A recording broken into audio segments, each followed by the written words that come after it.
Hello everyone, hope you're all doing well. Today's video might be a bit different and maybe more specific than usual, but I think it's an important topic to talk about, and it's also something that affects us directly. I want to talk about the drought that we are having right now here in Portugal, in winter no less.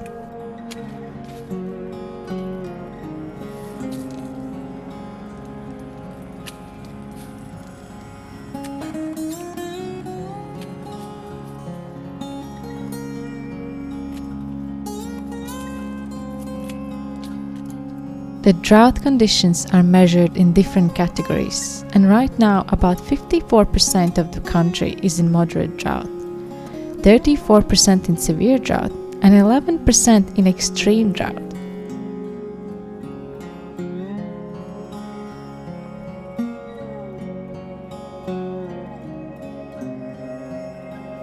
If you read any news about it, they will say that those are not the worst conditions the country has seen. But I am thinking, are only the record height extremes worth talking about? If I as a backyard urban gardener am affected by this, then so are a lot of people.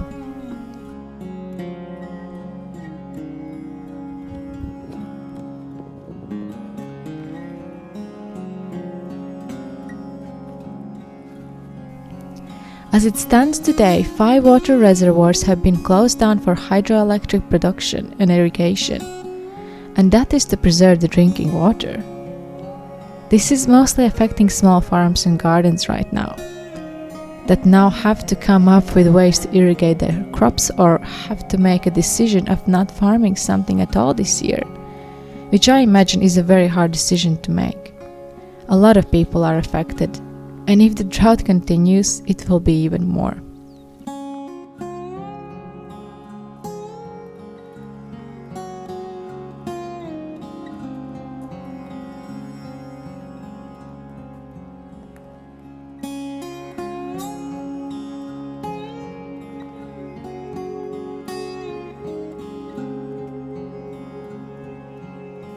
For us, usually in winter we plant a lot of things with an idea that we will not have to water them now.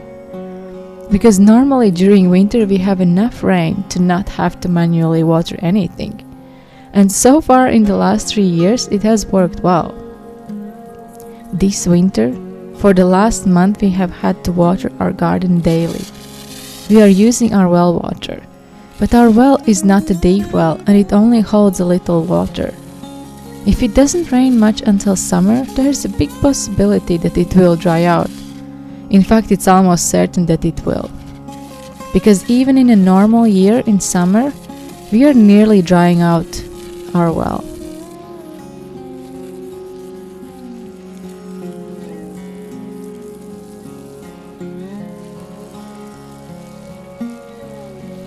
Of course, we also have a city water from the tap, but I don't think that in these conditions it will be smart to use drinking water to water our garden.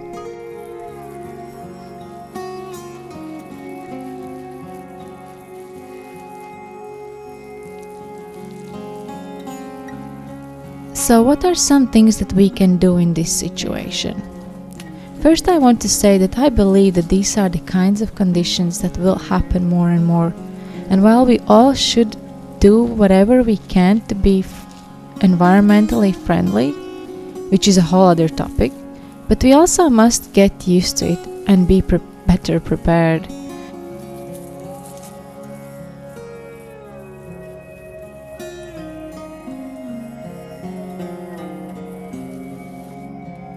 Here are a few things we want to do to be better prepared for droughts like this. Number 1. Set up a rain catching system. We already have the water containers in place for a long time, and we have the rain gutters on our house. All we need to do is to connect the two. Number 2, be smart with our watering right now and try to not dry out the well before the summer. Number 3, mulch the garden beds so that they keep the moisture in better. Number 4, learn new water-saving techniques at home. In drought conditions, it's very important to not waste the tap water. because the local reserves will struggle. Number 5, think about incorporating more drought-resistant plants in your garden to not have to water them at all, instead of growing things that need more water that you can give. I could go on forever on all the water-saving techniques, but I think these are some of the most important ones, and some that will help in the long term if these kinds of situations become more frequent. But I think one of the most important things that we can do is to share this message. It's easy not to think about it. I think we who live in a country where the weather conditions are more extreme, it's a lot easier to feel the impact of climate change. So it's important that we talk about it. I hope you enjoyed this little video from today, and I will see you in the next video. Thanks for watching. Bye.